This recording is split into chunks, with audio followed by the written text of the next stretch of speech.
Hey guys, this is Varsha and welcome to VSP classes. तो आज की वीडियो में हम इस वैकेंसी के बारे में बात करेंगे जो है एडेड जूनियर शिक्षक भर्ती 2021 के बारे में। जी हाँ, ये प्राइमरी नहीं बल्कि जूनियर के लिए एक भर्ती आई है। तो इसके बारे में संपूर्ण जानकारी जो भी है उसके बारे में हम बात करने वाले हैं कि यूपी टीईटी पास अभ्यर्थियों के लिए जो शिक्षक भर्ती का एक बड़ा अवसर आया है। याद रखिए, ये लगभग 7 साल के बाद ये सीधी भर्ती का मौका आया है। तो बहुत ही अच्छा अवसर है कि जमकर तैयारी करिए, क्योंकि अगर हम समय की बात करें, टाइम की बात करें तो बहुत ही कम टाइम बचा हुआ है। सिर्फ मान कर चलिए कि 2 महीने में ही आपके पेपर करा लिए जाएंगे, उसके 1 महीने बाद सीधे आपके रिजल्ट आ जाएंगे। तो टाइम के बारे में अगर बात करें तो बड़ा कम टाइम है। तो यूपी टीईटी पास अभ्यर्थियों को कह सकते हैं कि योगी सरकार ने बड़ा अवसर दिया है। ठीक है, तो 2013 में विज्ञान और गणित के शिक्षकों की जो 29,300 समथिंग कुछ शिक्षकों की भर्ती हुई थी, उसके बाद वैकेंसी नहीं आई थी। तो पद कम है, पद इस वैकेंसी में कम है, पोस्ट कम है, लेकिन हाँ भर्ती आ चुकी है। तो अगर आपने ये 31 जैन वाला जो 31 जनवरी वाला अगर आपने सीटेट दिया है, तो जब तक इसका फॉर्म भराया जाएगा जूनियर स्कूलों का, तब तक आपके सीटेट के रिजल्ट भी आ जाएंगे। तो उम्मीद करती हूँ कि सीटेट भी आप पास हो जाएंगे और आप जूनियर वैकेंसी जो आई है इस फॉर्म को आप फिल कर सकते हैं। ठीक है, आइए एक एक बात करते हैं एक एक चीज़ों पे कि प्रश्नों का स्तर क्या होगा, यानी कि किस लेवल के प्रश्न पूछे जाएंगे, परीक्षा कब होगी, आपकी आवेदन करने की अंतिम तिथि क्या है, आवेदन करने की कब से हम आवेदन कर सकते हैं, हर एक के बारे में बात करेंगे डिटेल से। तो अगर वीडियो पसंद आएगा तो वीडियो को लाइक और शेयर कर दीजिएगा, चैनल को सब्सक्राइब कर दीजिएगा, बेल आइकन को प्रेस कर लीजिएगा ताकि लेटेस्ट नोटिफिकेशन आपको मिलती रहे।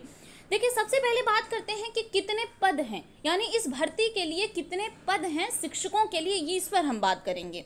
तो देखिए, अगर हम पदों की बात करें तो कुल पदों की संख्या क्या है, 1894 है, यानी शिक्षक के 1894 पदों पर भर्ती, ये शिक्षक और प्रधानाध्यापक दोनों के लिए है। याद रखिएगा कि केवल शिक्षकों के लिए नहीं है। ठीक है, UP aided junior high school teacher भर्ती, यानी कि इसमें क्या है, इसमें सहायक अध्यापक एवं प्रधानाध्यापक के पदों पर कुल पोस्ट जो है वो है 1894। ठीक है, अब इनमें से बात कही जा रही है कि सहायक अध्यापकों के लिए 1,500 है, कम से कम 1,500 से ज़्यादा ही होंगे। ठीक है, 1504 जो पोस्ट हैं वो सहायक अध्यापकों के लिए हैं और जो 390 पोस्ट हैं वो प्रधान अध्यापक के लिए हैं। ठीक है, तो आप समझ सकते हैं कि पोस्ट कम होने की वजह से, और देखिए पोस्ट तो आपके 1894 ही हैं और भरेंगे कितने सारे, लाखों में लोग भरेंगे फॉर्म को, तो तैयारी बेहतर तरीके से करनी होगी आपको। तो ये तो बात हो गई पदों की। 1894 टोटल पोस्ट हैं। ठीक है, जिनमें से 1504 पोस्ट जो हैं वो सहायक अध्यापक यानी कि असिस्टेंट टीचर के लिए है और 390 पोस्ट जो है वो हेडमास्टर यानी कि प्रधानाध्यापक के लिए हैं। ठीक है, चलिए बात कर लेते हैं महत्वपूर्ण तिथियों की, यानी कब से आपके फॉर्म फिल कराए जाएंगे, कब लास्ट डेट होगी, कब आपका एग्जाम होगा। ठीक है, चलिए UP aided junior high school teacher vacancy 2021 महत्वपूर्ण तिथियों के बारे में इसमें बात करेंगे। तो देखिए, आपकी ऑनलाइन आवेदन करने की जो तिथि है, यानी कि कब से आप ऑनलाइन आवेदन कर सकते हैं, तो 22 फरवरी 2021 से। ठीक है, बहुत कम टाइम बचा हुआ है, तो तब से 22 फरवरी से आप लोग आवेदन कर सकते हैं, शुरू कर सकते हैं। और अगर बात करें ऑनलाइन आवेदन करने की अंतिम तिथि जो है वो 8 मार्च 2021 को है। ठीक है, 8 मार्च तक आप ऑनलाइन आवेदन कर सकते हैं। अगर मैं एग्जाम की डेट की बात करती हूँ तो संभावित तिथि है, याद रखिएगा इसमें बदलाव हो सकते हैं, आगे पीछे हो सकता है, लेकिन एक संभावित तिथि जो आई है वो है 11 अप्रैल को। 11 अप्रैल 2021 को ही आपके पेपर भी, यानी कि 2 महीने का सिर्फ आपको टाइम मिल रहा है, तो इस 2 महीने में दिखा दीजिए। ठीक है, एक सीट अपने लिए फिक्स कर लीजिए और परीक्षा की तिथि 11 अप्रैल को।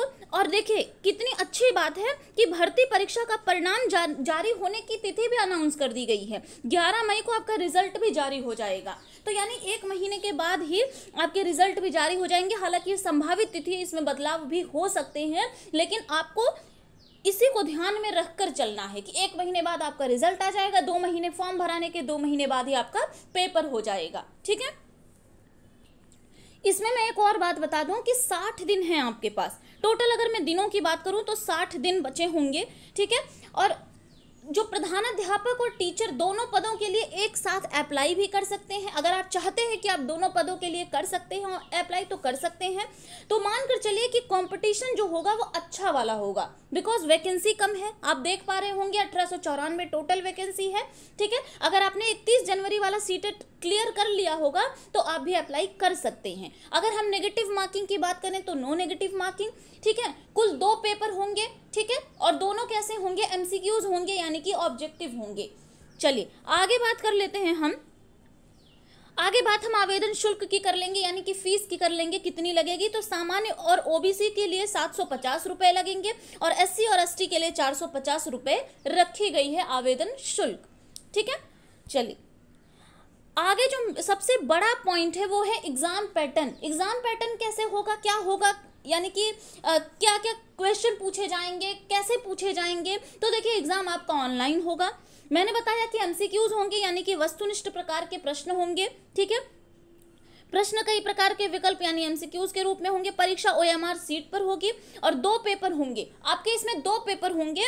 इस एग्जाम के लिए आवंटित समय जो है निर्धारित किया गया है, वो 1 घंटे का टाइम दिया गया है, यानी कि एक पेपर जो होगा आपका वो 1 घंटे का होगा, ठीक है।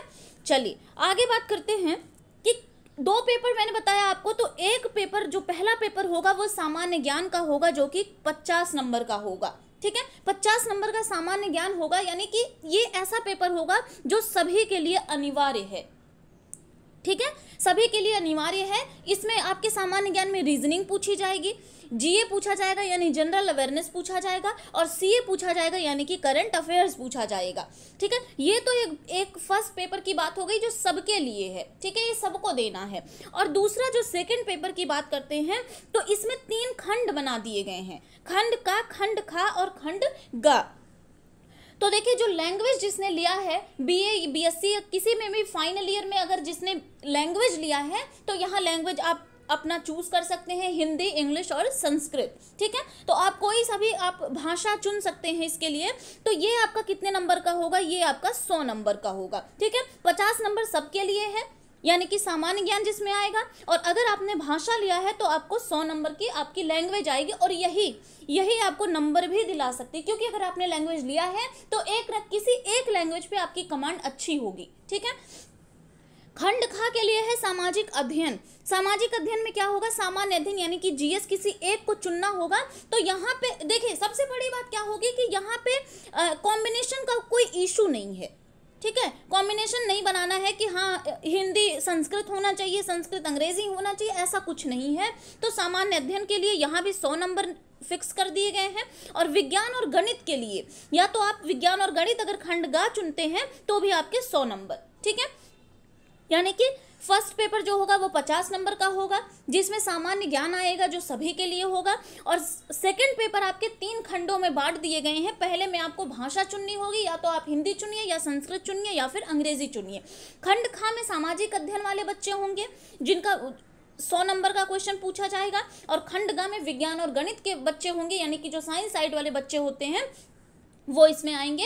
इनका भी कितने का, 100 नंबर का, यानी ये 100 नंबर का। तो कुल मिला के 150 नंबर का आपका पेपर होगा, ठीक है। टोटल मार्क्स जो होंगे वो 150 होंगे, ठीक है। चलिए और कुछ बात है कि देखिए नो नेगेटिव मार्किंग पहले ही मैंने बता दी। प्रश्नों के लेवल के बारे में बात करते हैं। तो देखिए मान कर चलिए कि प्रश्नों का जो लेवल होगा वो आसान नहीं होगा। आसान क्यों नहीं होगा, क्योंकि असिस्टेंट टीचर के लिए कुल पद जो हैं वो है 1894, ठीक है, वो 1894 है। सॉरी, कुल पदों की बात अगर हम करें तो 1894 पद ही हैं, ठीक है, जिनमें से ये पद जो है वो डिवाइड भी हो जा रहे हैं, किसमें, असिस्टेंट टीचर के लिए और प्रधानाध्यापकों के लिए, ठीक है। इसी में आपके भाषा शिक्षक, अब जो 1504 पद बच रहे हैं, ध्यान दीजिएगा, जो 1504 पद होंगे उनमें भी डिवाइड कर दिया गया है। भाषा शिक्षक के पद अलग होंगे, सामाजिक अध्ययन के जो शिक्षक होंगे उनके पद अलग होंगे, और विज्ञान एवं गणित के जो शिक्षक होंगे वो अलग होंगे। हालांकि अभी अलग अलग पदों की संख्या निर्धारित नहीं की गई है, वो भी क्लियर नहीं है।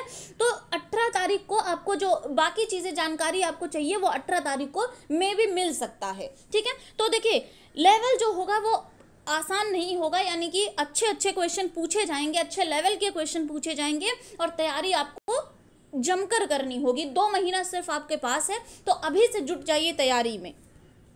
अच्छा, एक चीज़ और डिस्कस कर लेते हैं, एलिजिबिलिटी क्राइटेरिया क्या होगा। ठीक है, एलिजिबिलिटी यानी कि कौन कौन लोग ये फॉर्म भर सकते हैं।